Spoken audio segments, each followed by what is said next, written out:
আমি যে আয়াতে কারিমা তেলাওয়াত করলাম, এই আয়াতে কারিমা আমাদের জাতি পিতা হযরত ইব্রাহিম আলাইহিস সালাতু ওয়াস সালামের একটি দোয়া, যেই দোয়া আল্লাহ রাব্বুল আলামিন পয়গম্বর আরবি রাহমাতুল লিল আলামিন সাইয়্যিদুল মুরসালিন ইমামুল মুরসালিন খাতামুন নবীন শাফিউল মুজনিবিন সাইয়্যিদুনা মুহাম্মদুর রাসূলুল্লাহ সাল্লাল্লাহু আলাইহি ওয়াসাল্লামকে নবুয়তি প্রাপ্তির পরে আল্লাহ রাব্বুল আলামিন জানিয়েছিলেন পয়গম্বর ইব্রাহিম আলাইহিস সালাতু ওয়াস সালাম নিজের পুত্র ইসমাঈল আলাইহিস সালাতু ওয়াস সালামকে সঙ্গে নিয়ে আল্লাহ তাআলার দরবারে কয়েকটি দোয়া করেছিলেন।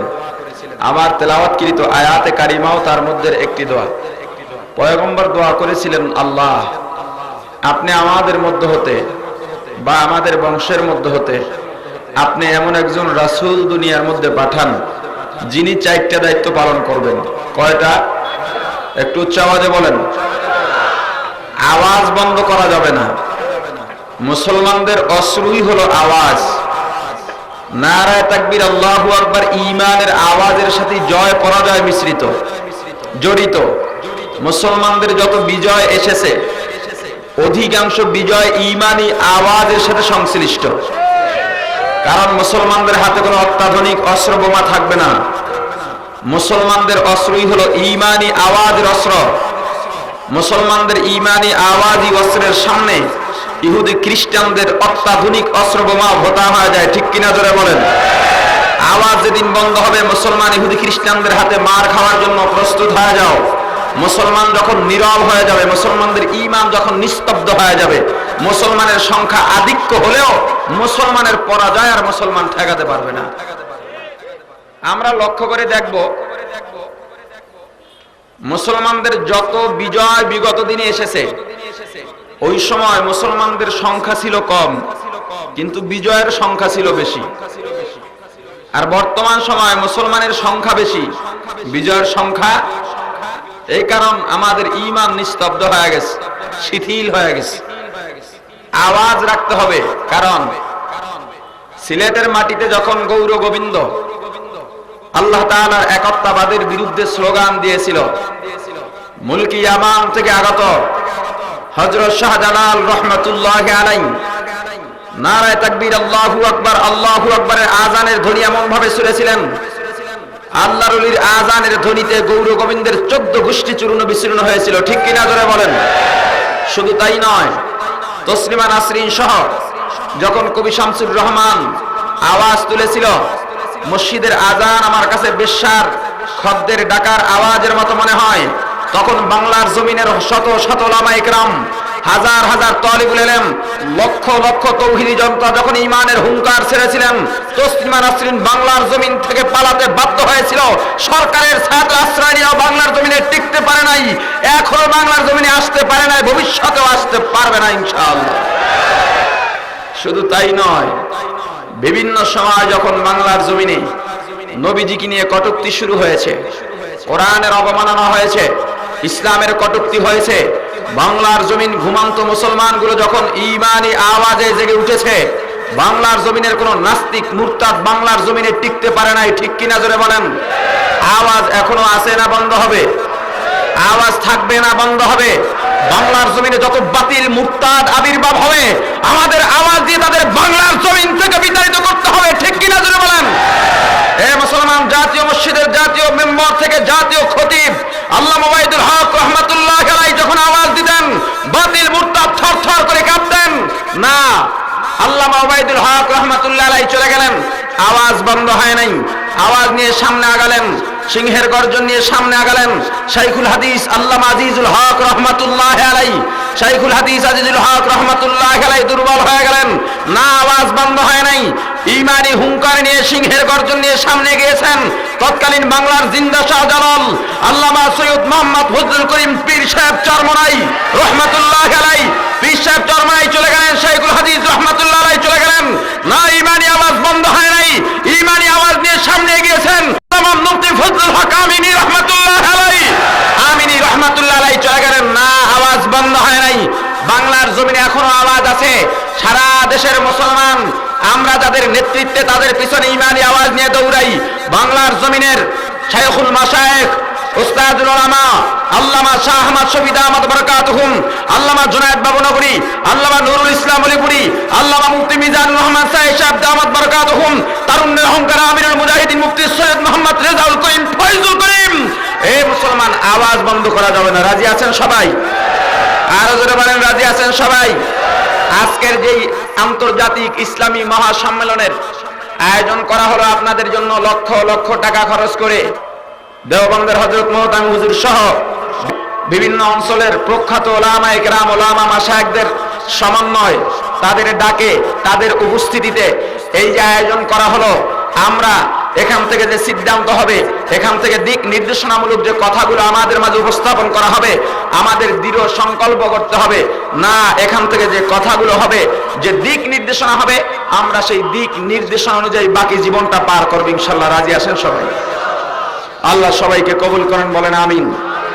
পয়গম্বর ইব্রাহিম আলাইহিস সালাতু ওয়াস সালাম আল্লাহর কাছে দোয়া করলেন, আল্লাহ আমাদের মধ্য থেকে আপনি এমন একজন রসুল পাঠান, যেই রসুল দুনিয়ার মধ্যে 4টা দায়িত্ব পালন করবেন। কয়টা? 1 নাম্বার,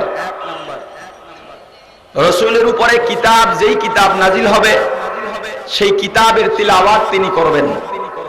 পয়গম্বরের দোয়া কবুল করে আল্লাহ রাব্বুল আলামিন দুনিয়ার মধ্যে পাঠিয়েছিলেন রাহমাতে আলম মুহাম্মদুর রাসূলুল্লাহ সাল্লাল্লাহু আলাইহি ওয়াসাল্লামকে। আমাদের নবীর উপরে যেই কিতাব নাজিল হয়েছিল সেই কিতাবের নাম কি?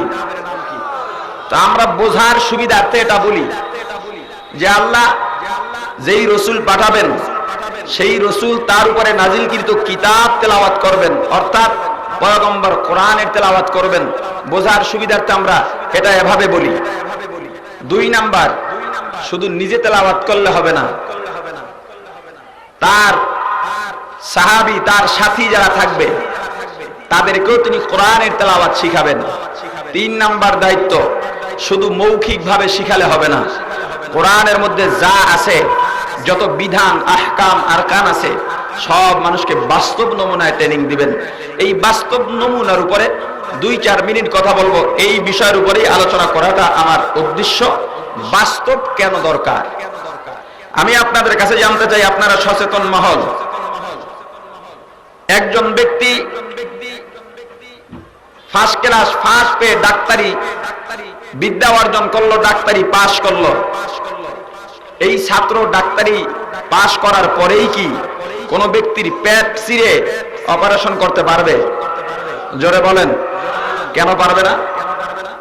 একটাই কারণ, তার বাস্তব ট্রেনিং যতক্ষণ পর্যন্ত না হবে ডাক্তারের পক্ষে অপারেশন করা সম্ভব নয়, ইঞ্জিনিয়ারের পক্ষে নতুন কিছু আবিষ্কার করাও সম্ভব নয়। ঠিক কিনা? আমি যদি আপনাকে একটা বই ধরে বারবার বুঝাই যে আপনি এভাবে গাড়ি চালাবেন, এভাবে এটা করতে হয়, এভাবে এটা করতে হয়, আমি বই দিয়ে বললাম, আপনারা শুধু শুনলেন, এর দ্বারা কখনো একজন দক্ষ কোনো বিষয়ের উপরে দক্ষতা অর্জন করা যায় না। অভিজ্ঞতা অর্জন করা যায়, দক্ষতা অর্জন করা যায় না।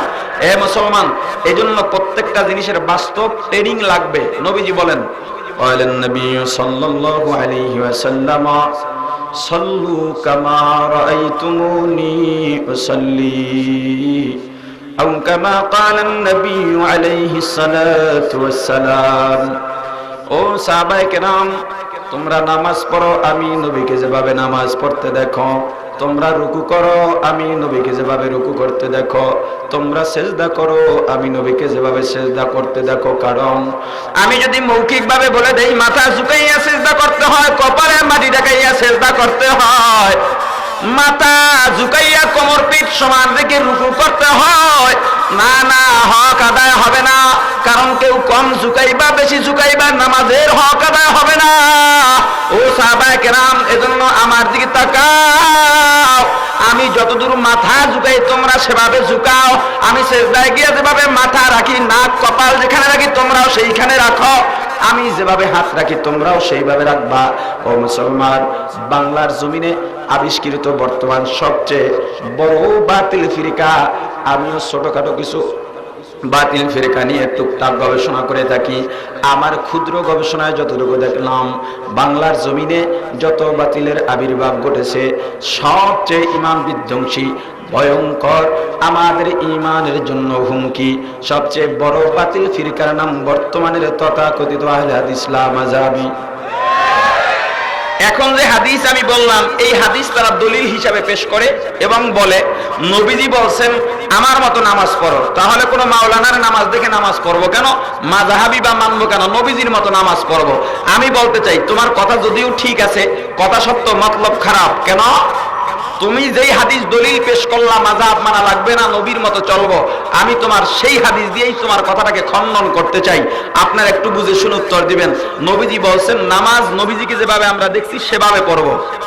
এখন নবীজি আমাদের মাঝে আছে? জোরে বলেন। নবীজিকে আমরা দেখি, তাহলে নবীজিকে দেখি না, নবীজি বলছেন নবীজির মতো দেখে দেখে নামাজ পড়তে, তাই কি নামাজ পড়বো না? আমার মনে হয় লামাযাবিদের এটাই উদ্দেশ্য, এই কথা বলে মানুষকে নামাজ থেকে বিমুখ করা, ঠিক কিনা? তাহলে নামাজ পড়বো নবীজির মতো কিভাবে? নবীজির নামাজ দেখে নবীজির মতো নামাজ পড়ছেন কারা? সাহাবায়ে কেরাম।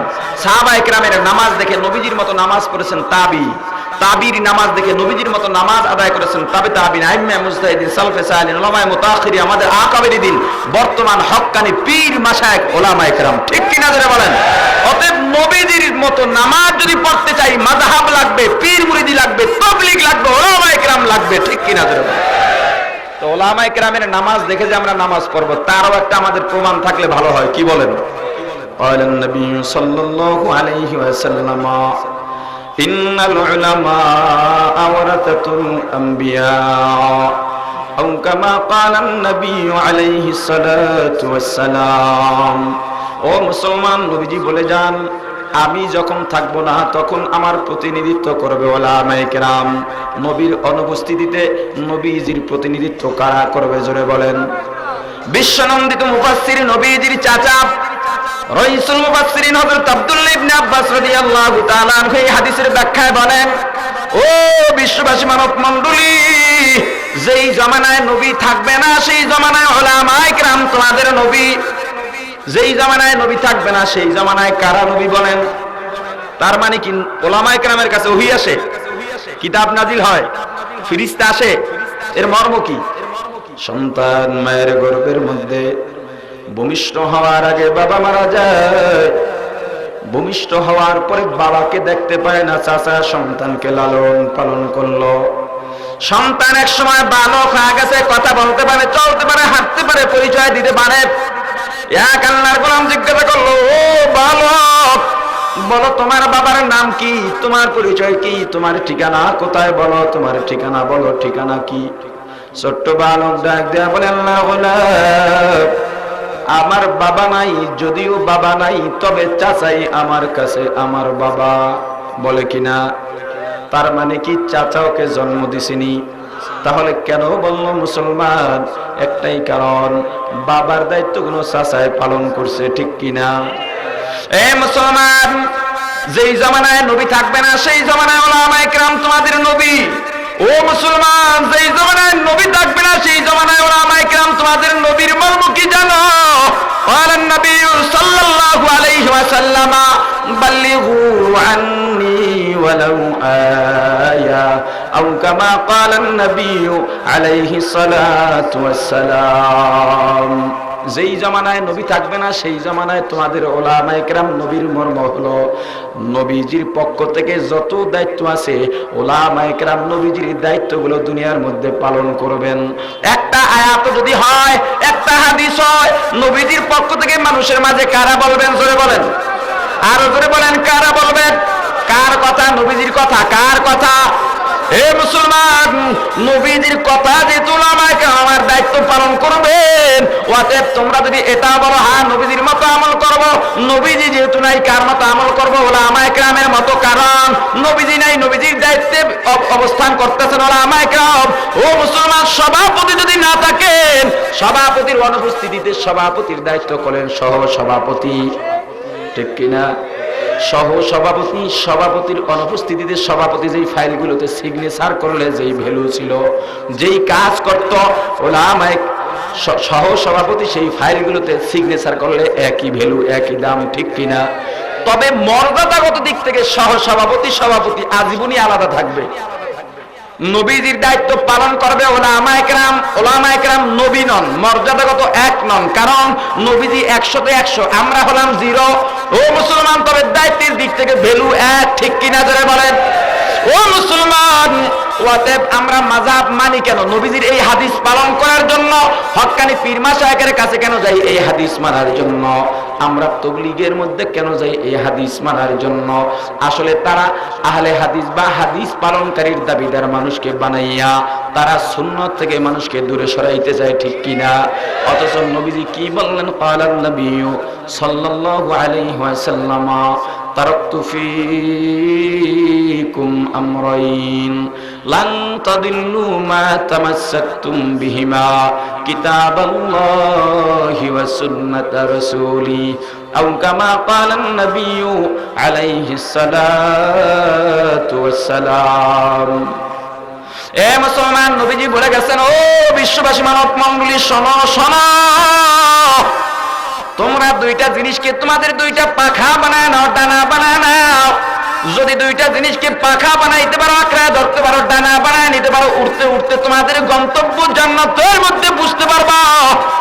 ও মুসলমান, কি? এক নম্বরে কালামুল্লাহ, আল্লাহর কোরআন, দুই নম্বরে সুন্নাতে রাসূলুল্লাহ, দুই নম্বরে রাসূলের সুন্নাত। হাদিস না সুন্নাত? নবীজি স্পষ্ট বললেন হাদিস না সুন্নাত। আরো জোরে বলেন হাদিস না সুন্নাত। আহলে কোরআন আর আহলে সুন্নাত হওয়া লাগবে, দুইটা একসাথে, আলাদা আলাদা হলে চলবে না। আর যদি আমরা শুধু এক কথা আহলে কোরআন বললে সুন্নাত বাদ জায়গা, আর যদি আহলে সুন্নাত বলি, কোরআনও থাকে, হাদিসও থাকে, সুন্নাতও থাকে, ঠিক কিনা বলেন? হে মুসলমান ইমানদার আল্লাহর গোলাম, শুধু এক জায়গায় নয়, নবীজি আবার বলেন, ক্বালান নবী সাল্লাল্লাহু আলাইহি ওয়াসাল্লাম মান আহাব্বা সুন্নতি ফাকাদ আহাব্বানি ওয়া মান আহাব্বানি কানা মাই ফিল জান্নাহ আও কামা ক্বালান নবী আলাইহিস সালাতু ওয়াস সালাম। ও মুসলমান, নবীজি বলেন, যারা আমি নবীর সুন্নতকে ভালোবাসে, পালন করে, সুন্নত না হাদিস? আরো জোরে বলেন। সুন্নাতকে ভালোবাসে, তারা আমি নবীকেই ভালোবাসলো। ওয়ামান আহাব্বানি, আর যারা নবীজিকে ভালোবাসবে, তারা কানা মাই ফিল জান্নাহ, তারা আমি নবীর সঙ্গে জান্নাতের মধ্যে যাবে। ও মুসলমান ইমানদার, আমরা যতটুকু বুঝলাম, আমরা আহলে হাদিস নই, আহলে সুন্নাত হতে হবে। কি হতে হবে জোরে বলেন? এটাও নবীজির নির্দেশনা, ঠিক কিনা? আর জোরে বলেন। তো জান্নাতে যাবে কারা? মা আনা আলাইহি ওয়া আসহাবি, আমি এবং আমার জামাত, আমার সুন্নত, আমার জামাত, সাহাবায়ে কেরামের জামাত। আমরা দুনিয়ার মধ্যে আমল করব কোন পদ্ধতিতে? রসুলের তরিকায়, সাহাবায়ে কেরামের নমুনায়। শুধু রসুলের তরিকা বললে চলবে না, সাহাবায়ে কেরামের নমুনা। কারণ নবীজির তরিকা সাহাবায়ে কেরামের চাইতে আর পূর্ণাঙ্গভাবে কেউ মানতে পারে নাই, ঠিক কিনা? আল্লাহ রাব্বুল আলামিন যতটুকু আলোচনা করলাম, আলোচনার উপরে ভুল ত্রুটি ক্ষমা করে বক্তা শ্রোতা সকলকে নির্ভেজালভাবে আমল করার তৌফিক দান করেন, বলেন আমিন। সুবহানাল্লাহি ওয়া বিহামদিহি, সুবহানাকাল্লাহুম্মা ওয়া বিহামদিকা আশহাদু আল্লা ইলাহা ইল্লা আনতা আস্তাগফিরুকা ওয়া আতুবু ইলাইক। আসসালামু আলাইকুম।